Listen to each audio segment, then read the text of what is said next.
नमस्कार दोस्तों। आपको पता है जब भी हम इकोनॉमी की बात करते हैं तो वहां पर तीन सेक्टर्स की चर्चा होती है। एक है आपका प्राइमरी, दूसरा है सेकेंडरी और तीसरा है टर्शियरी सेक्टर। सेकेंडरी की जब हम बात करते हैं तो यूजुअली हम बात करते हैं मैन्युफैक्चरिंग सेक्टर की, और जब भी यहां पर भारत का स्थान आता है तो काफी पीछे हम रह जाते हैं। यूजुअली ऐसा बोला जाता है कि भारत अभी भी जो जितना बेनिफिट उठा सकता था अपनी पॉपुलेशन को देखते हुए मैन्युफैक्चरिंग सेक्टर में, वो हम हासिल नहीं कर पाए हैं। और यूजुअली क्या होता है, आपने देखा होगा वियतनाम और बांग्लादेश के साथ काफी चर्चा होती है। ये जो दो देश हैं, इन्होंने पिछले कुछ सालों में काफी बड़ी उपलब्धि पाई है इन टर्म्स ऑफ एक्सपोर्ट। काफी ज्यादा मैन्युफैक्चरिंग यहां पर देखने को मिलती है दोनों देशों में, और एक्सपोर्ट इनका बहुत तेजी से बढ़ा है। तो रिसेंटली यहां पर क्या हुआ कि दोनों देश के बारे में द हिंदू के अंदर एक आर्टिकल आया था कि किस तरह से इनकी सक्सेस स्टोरी रही है, इसके बारे में हम जानेंगे। और यहां पर भारत इससे क्या सीख सकता है, इसको भी हम देखने की कोशिश करेंगे। तो ये जो पूरा का पूरा वीडियो है वो आपका द हिंदू आर्टिकल के ऊपर ही बेस्ड है। तो चलिए आगे बढ़ते हैं। मैं हूं अंकित अग्रवाल, और अपडेट के लिए आप मुझे फॉलो कर सकते हैं इंस्टाग्राम, फेसबुक और ट्विटर पर। मेरे लेक्चर की हर पीडीएफ आपको फेसबुक पर तो मिलेगी ही, प्लस साथ में आप मेरा टेलीग्राम चैनल ज्वाइन कर सकते हैं by searching Ankit Agrawal official. और अगर आप यूपीएससी की तैयारी कर रहे हैं तो आपके लिए सुनहरा मौका है। स्टडी IQ है आपके लिए स्मार्ट कोर्स है, जिसके थ्रू आप अपनी प्रिपरेशन और भी ज्यादा अच्छे तरीके से कर सकते हैं। तो यहां पर जैसा कि मैं आपसे कह रहा था कि वियतनाम और जो बांग्लादेश है वो काफी तेजी से आगे बढ़ते जा रहा है। स्पेशली जो बांग्लादेश की अगर हम बात करें तो चाइना के बाद ये सेकेंड लार्जेस्ट अपैरल एक्सपोर्टर बन गया है। अपैरल का मतलब है जो कपड़े होते हैं, जो क्लोथ वाला सेगमेंट हो गया, उसके टर्म्स में बांग्लादेश सेकंड नंबर पर आ गया है एक्सपोर्ट के टर्म्स में चाइना के बाद। और यहां पर भारत पहले हुआ करता था, लेकिन भारत को भी पीछे छोड़ दिया है बांग्लादेश ने। और दूसरी तरफ अगर आप वियतनाम का देखिए तो पिछले 8 सालों में 240% का राइज देखने को मिला है वियतनाम के एक्सपोर्ट के अंदर। और भारत का अगर आप देखोगे तो अभी भी एकदम वहीं पर है जहां पर हम 8-10 साल पहले थे। अभी भी कोई बहुत ज्यादा बढ़ोतरी देखने को नहीं मिली है एक्सपोर्ट के अंदर। तो यहां पर किस तरह से ये सारे जो सक्सेस स्टोरी हैं वो हम सीख सकते हैं इसके थ्रू, भारत क्या सीख सकता है इसके बारे में जानेंगे। तो सबसे पहले हम यहां पर बात करते हैं वियतनाम के सक्सेस स्टोरी की। क्या किया वियतनाम ने ऐसा? तो सबसे पहला यहां पर बताया जाता है कि open trade policy. Open trade policy का मतलब है कि यहां पर ज्यादा से ज्यादा देशों के साथ ट्रेड पॉलिसी करना, फ्री ट्रेड एग्रीमेंट बनाना, जो वर्क फोर्स है उसको सस्ता रखना, इनएक्सपेंसिव रखना, यहां पर जो फॉरेन फर्म्स हैं उनको एक तरह से इंसेंटिव प्रोवाइड करना ताकि वो वियतनाम के अंदर आए और यहां पर इन्वेस्टमेंट करें और ज्यादा से ज्यादा मैन्युफैक्चरिंग करें। और यहां पर जो वियतनाम का अगर आप फ्री ट्रेड एग्रीमेंट देखोगे तो कई सारे पार्टनर्स के साथ इन्होंने फ्री ट्रेड एग्रीमेंट किया हुआ है, जैसे कि यूएस हो गया, यूरोपियन यूनियन हो गया, China, Japan, south Korea, even India के साथ भी फ्री ट्रेड एग्रीमेंट है, जहां पर भारत भी कोई भी चार्ज नहीं करता है, इंपोर्ट ड्यूटी नहीं लगाता है वियतनाम के प्रोडक्ट के ऊपर। मतलब कि वियतनाम के अगर प्रोडक्ट भारत के अंदर आएंगे तो वो ड्यूटी फ्री होते हैं। तो ये सब एक कारण है जिसकी वजह से वियतनाम जो है काफी तेजी से आगे बढ़ रहा है, मैन्युफैक्चरिंग में आगे कर रहा है। यहां पर डोमेस्टिक जो मार्केट है वो बहुत ज्यादा ओपन है वियतनाम की। ओपन का मतलब यह हुआ कि जैसे फॉर एग्जांपल ऐसा बताया जा रहा है कि जब से यूरोपियन यूनियन के साथ ट्रेड डील हुआ है वियतनाम का, तो अब बहुत जल्द करीब 99% ऐसे प्रोडक्ट हैं यूरोपियन यूनियन के जो कि ड्यूटी फ्री वियतनाम के अंदर एंटर कर सकेंगे। जी हां, वियतनाम के अंदर जो है यहां पर यूरोपियन यूनियन अपने प्रोडक्ट्स को ड्यूटी फ्री बेच सकेगा, ऐसा बताया जा रहा है। इसके अलावा वियतनाम ने सबसे पहले क्या किया कि जो अपने डोमेस्टिक लॉज हैं उसमें कई सारी तब्दीली लाई, कई सारे चेंजेस लाए ताकि इन्वेस्टर फ्रेंडली इसको बनाया जा सके। और एक तरह से जो फॉरेन फर्म है उनको यहां पर बुलाया गया और लोकल बिजनेसेस में पार्टिसिपेट करने के लिए छूट दे दी गई। जैसे कि यहां पर अगर आप वियतनाम के अंदर देखोगे तो यूरोपियन यूनियन के जो फर्म हैं वो कोई भी शॉप खोल सकते हैं, रिटेल ट्रेड कर सकते हैं, इवन जो टेंडर्स होते हैं गवर्नमेंट के, प्राइवेट सेक्टर के, हर जगह वहां पर लगा सकते हैं वियतनाम के अंदर जो यूरोपियन यूनियन के कंट्रीज हैं। और इसके अलावा जितने भी सेक्टर हो गए, जैसे कि आपने देखा होगा भारत के अंदर कई सारे ऐसे सेक्टर्स हैं जहां पर एंट्री नहीं दी जाती, लेकिन वियतनाम के अंदर आप देखिए इलेक्ट्रिसिटी है, रियल एस्टेट है, हॉस्पिटल, डिफेंस, रेलवे प्रोजेक्ट्स, हर जगह यहां पर जो फॉरेन के फर्म्स हैं वो पार्ट ले सकते हैं। और यहां पर ऐसा नहीं कहा गया, जैसे कि ये जो पूरा आपका आर्टिकल था उसमें ये कहा गया कि यहां पर ये जरूरी नहीं है कि भारत के लिए भी बेनिफिशियल हो, क्योंकि ये सारी चीजें अगर आप देखोगे तो वियतनाम के पॉलिटिकल सिस्टम को भी आपको समझना होगा। वहां पर सिंगल पार्टी स्टेट है, एक सिंगल पार्टी रूल करती है। इसकी वजह से जो डोमेस्टिक वॉइसेस हैं, जो भी प्रोटेस्ट होता है उसको सप्रेस कर दिया जाता है। एज सच कोई बहुत ज्यादा चीजें बाहर निकल कर नहीं आती हैं। तो वहां का मॉडल थोड़ा सा अलग है।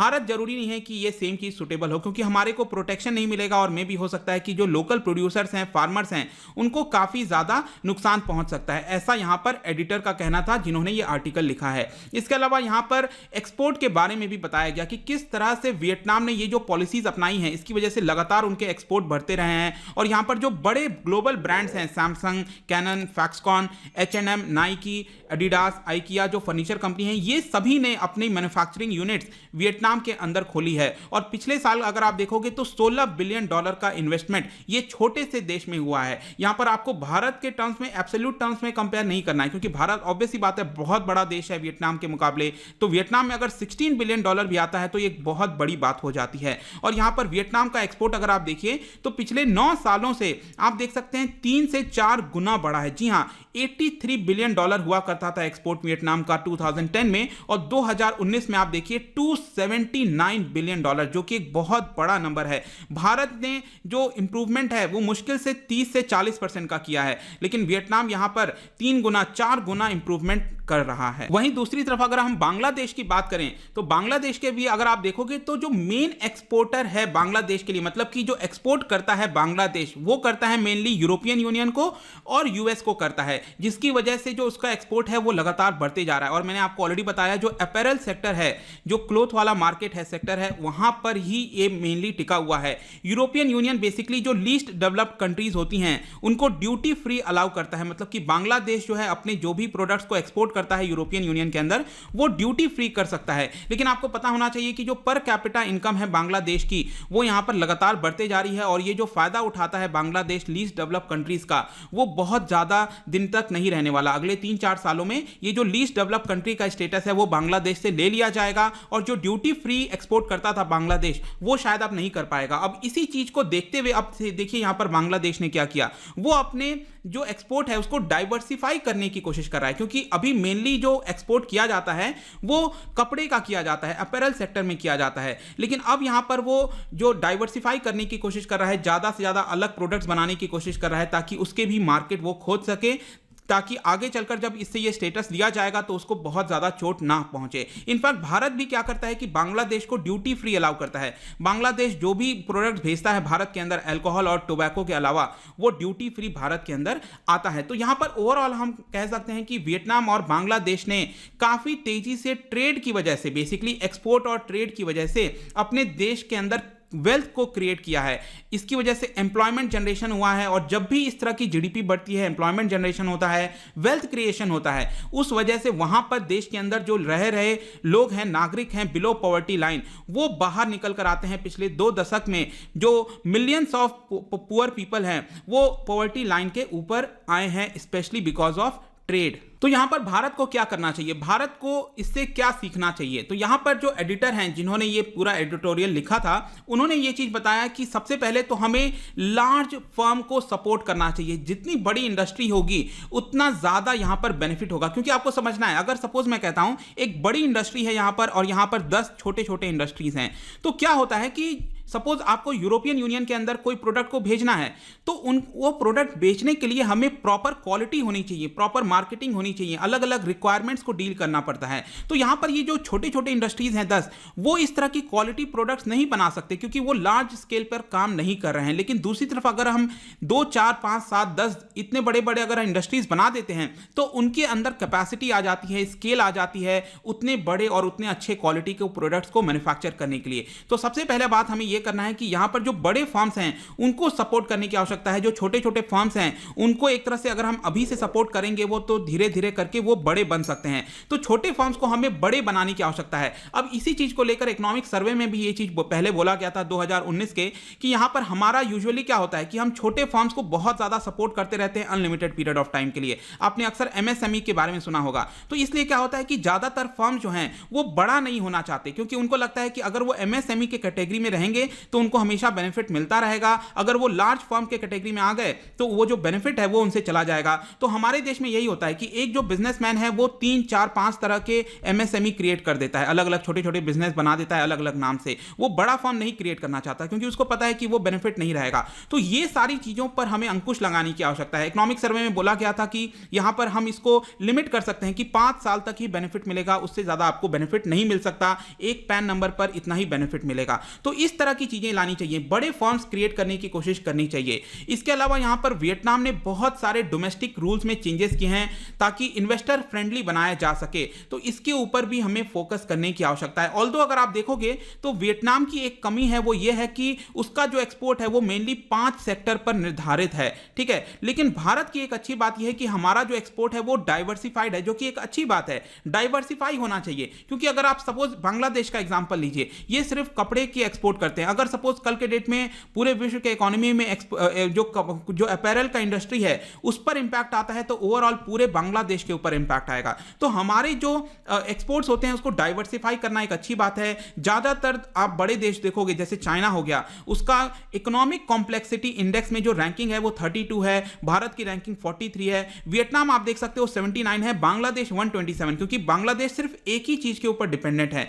तो इसी को कहते हैं इकोनॉमिक कॉम्प्लेक्सिटी इंडेक्स। वो मैं आपको आगे क्वेश्चन मैंने पूछा है एमसीक्यू, उसके फॉर्म में आप उसको सॉल्व करने की कोशिश करना। इसके अलावा यहां पर एडिटर के द्वारा यह बोला गया है, राइटर के द्वारा, कि हमें और ज्यादा प्रमोट करना है अगर मैन्युफैक्चरिंग और इन्वेस्टमेंट को, तो यहां पर एक अलग अलग इंडस्ट्रियल जोन बनाने की आवश्यकता है। जोन बनाने से क्या होगा कि सपोज कोई ऑटोमोबाइल कोई फैक्ट्री सेटअप करना चाहता है, बाहर से भारत के अंदर आना चाहता है, उसकी मैन्युफैक्चरिंग करना चाहता है, तो 2-3 साल तो उसको क्या लगते हैं, उसको जमीन ढूंढने में लग जाते हैं, अप्रूवल्स लेने में लग जाते हैं। तो यहां पर ऑलरेडी एक अलग से जोन बना दिया जाएगा कि यहां पर सिर्फ और सिर्फ ऑटोमोटिव इंडस्ट्रीज होंगी, तो यहां पर बहुत आसानी से वो तुरंत जमीन ले सकता है, अप्रूवल ले सकता है, इसकी जरूरत नहीं पड़ेगी। तो बहुत ज्यादा हमें जो अलग अलग सेक्टर्स होते हैं, इंडस्ट्रियल जोन्स होते हैं, उसके निर्माण की आवश्यकता है, ऐसा बताया जा रहा है एडिटर के द्वारा। इसके अलावा लास्ट में एक और चीज बोली गई कि हमें ऑर्गेनिक इकोनॉमिक ग्रोथ पर फोकस करना चाहिए। अब अगर आप देखोगे तो जो वियतनाम है वो बहुत ज्यादा एक्सपोर्ट के ऊपर डिपेंडेंट हो गया है।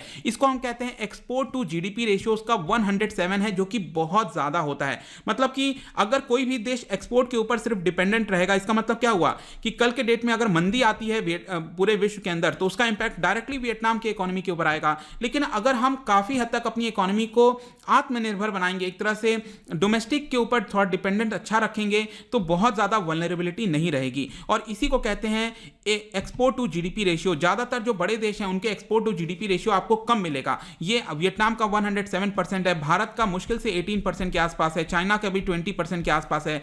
तो ये सारी चीजें अच्छी हैं। तो बेसिकली हमें यहां पर क्या करना चाहिए, ऑर्गेनिक ग्रोथ करना चाहिए, इनोवेशन करना चाहिए। इनोवेशन की वजह से क्या होगा कि जो कॉस्ट है डूइंग बिजनेस का वो आपका कम हो जाएगा। इसकी वजह से ज्यादा हम इन्वेस्टमेंट जो है और अट्रैक्ट कर सकते हैं। तो आई होप दोस्तों ये जो पूरा वीडियो था, यहां पर द हिंदू के आर्टिकल के थ्रू मैंने आपको बताया कि वियतनाम और बांग्लादेश किस तरह से सक्सेस पाए हैं और भारत को किस तरह करना चाहिए। ऐसा नहीं है कि सेम चीज जो वियतनाम और बांग्लादेश में हुआ वही सेम चीज भारत में भी एप्लीकेबल होगा। हमें ऑर्गेनिक तरीके से अपने देश के अंदर जो ग्रोथ है उसको हासिल करने की कोशिश करनी चाहिए। जाने से पहले मैं आपके लिए क्वेश्चन लेकर आया हूं regarding global economic freedom index के बारे में। ग्लोबल इकोनॉमिक फ्रीडम इंडेक्स क्या आप मुझे बता सकते हो? 2 स्टेटमेंट है, इसका राइट आंसर क्या होगा? तो इसका जो राइट आंसर मैं अपने इंस्टाग्राम पर तो डालूंगा ही, इंस्टाग्राम पर स्टोरीज में जाकर आप प्ले कर सकते हो। मैं टेलीग्राम पर भी डाल दूंगा, अगर आप इंस्टा पे नहीं हो तो टेलीग्राम से एक्सप्लेनेशन और राइट आंसर ले सकते हैं। मैं कई सारे एमसीक्यूज डालता रहता हूं स्टोरीज के फॉर्म में, आप प्ले कर सकते हो। अगर आप मुझसे इकोनॉमी पढ़ना चाहते हैं, कोई कोर्स परचेज करना चाहते हैं, आप स्टडी IQ ऐप पर जा सकते हैं। आई होप कि ये वीडियो आपको पसंद आया होगा। मिलता हूं आपसे next time. Till then thank you very much, see you soon.